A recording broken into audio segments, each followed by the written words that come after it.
Hey now, good morning, PSW staff, clients, friends joining us for Thursday, pretty much through the week. Piece of cake, right? You guys did great this week. Tomorrow we get to see your film scoring results for Get Out.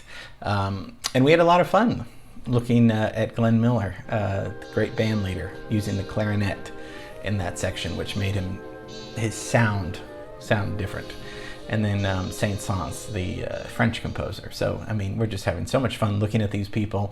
We're going to take a look today around a beautiful part of the city. We're going to kind of glitz it up. I know I like to mix it up with different places, you know, MacArthur Park and Pershing Square, but sometimes it's nice to get a little fancy because, you know, I can't afford to stay here, so I might as well do a class on it. Although, you know, there's some nice history to this place we're going to be talking about today. So let's go down. Let's get to the town that you love, I love, Lloyd loves, John loves, Megan loves, Bonnie loves, and get right into the Beverly Wilshire Hotel.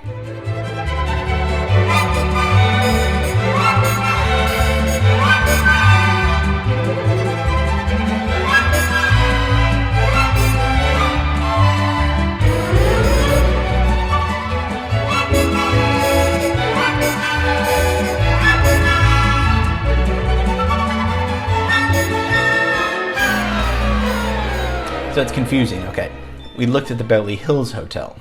Beverly Hills Hotel is 1912. Beverly Wilshire Hotel opens in 1928. And then there's the Beverly Hilton. So I'm just saying this right now because I know that all of us, even though we live here, get confused about all the Beverlys and all that stuff. So we're going to talk about the Beverly Wilshire Hotel, which is owned by Four Seasons. But we're going to get into the history of it, what it was before, and an important person who actually was responsible for a lot of beautiful buildings that we haven't talked about before. So it's going to be Lloyderific for sure. It could be Bonnie-rific. We'll see. Let's just see what it is. So here's the Beverly Wilshire Hotel.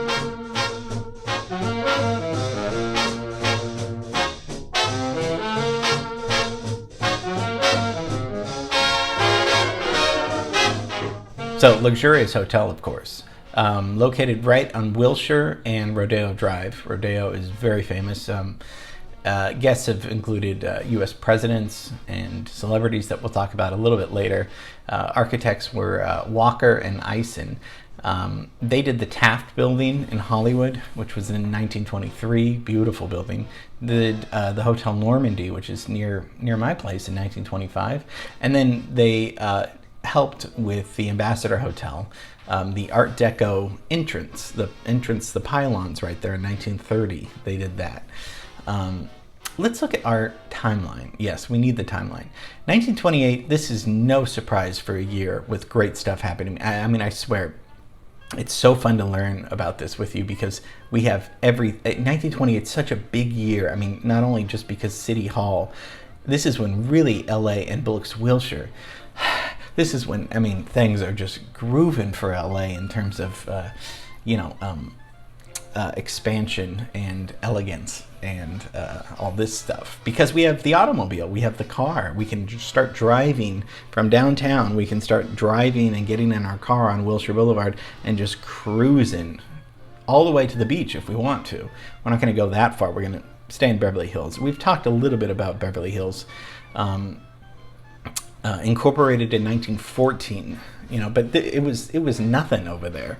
You know, everything was in downtown LA, and there was no oil in Beverly Hills, and so, but they found water, and that's good too. So because of this water, they decided, okay, well we can build a town, and of course Beverly Hills comes from a place in Massachusetts. So before, what do you think it was before? I mean, it was fields and everything like this, you know, out in the open, in the 20s. But it was actually a speedway. Yeah, it was a racetrack, exactly where we're talking about, right on Rodeo and Beverly.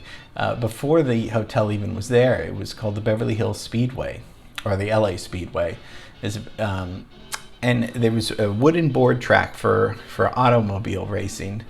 It's funny to just have a racetrack right there. I mean, it's so congested right now with shopping and restaurants there. But before, it was a place you could go and bring your family and have a picnic and watch the cars go round and round and round, if you're into that kind of thing.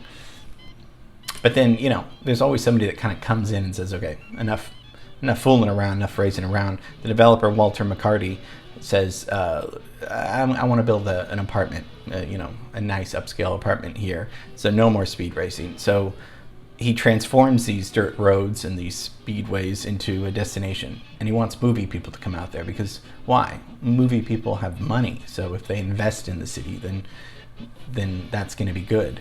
So we're looking at a modified, French Renaissance style. That's kind of what it is. The interior is Californian and old world elegance with solid mahogany and beautiful paneled, walnut paneled walls, and it's very great inside. The Italian Renaissance influence inside is just beautiful with the lobby.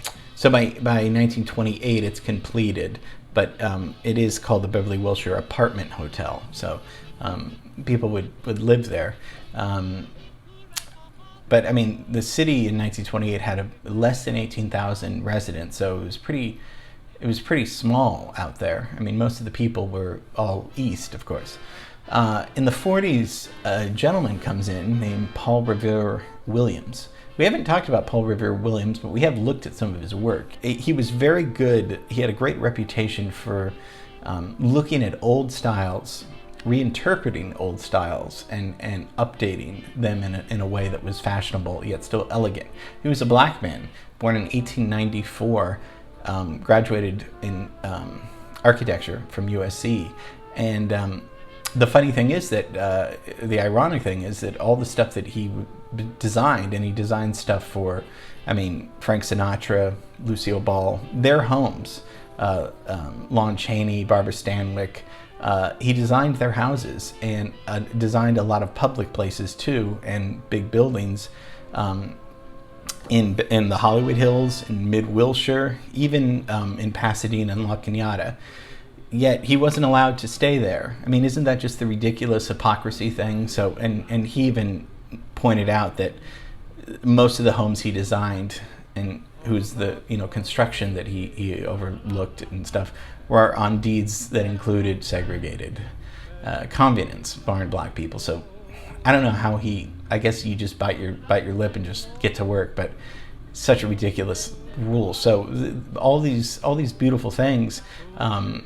He helped with the Shrine Auditorium, the Stanley Moss Courthouse downtown, and he made it swing in the 1940s, literally, because with his redesign, big bands would come and play at the Beverly Wilshire Hotel. So in 1992, the Four Seasons Hotel and Resorts bought the Regent, the hotel, and it became the Regent Beverly Wilshire, a Four Seasons Hotel. So long to say, so let's just call it the Beverly Wilshire Hotel. And because it's Hollywood, who lived there? Elvis Presley lived there. Warren Beatty lived there for a long time, spent a number of years in the hotel. And John Lennon lived there. When he had that famous breakup with Yoko, this is when he gets in a fight at the Troubadour with Harry Nilsson and all these, he's acting out, he's on drugs, he's all, this is like the late 70s. He's living at the Beverly Wilshire the whole time. And then, they model their pool there after Sophia Loren's private villa pool in Italy. They're like, we should copy her pool and do the Mediterranean style pool there. And then, of course, everyone knows in 1990 the Beverly Wilshire was the setting for Pretty Woman, which is a very realistic setting of a prostitute, and Julia Roberts is very much like that. But all the interior scenes were actually shot not inside that hotel, like when they're in the hotel room. That was actually at the Ambassador Hotel, but all the outside, of course, was the Beverly Wilshire.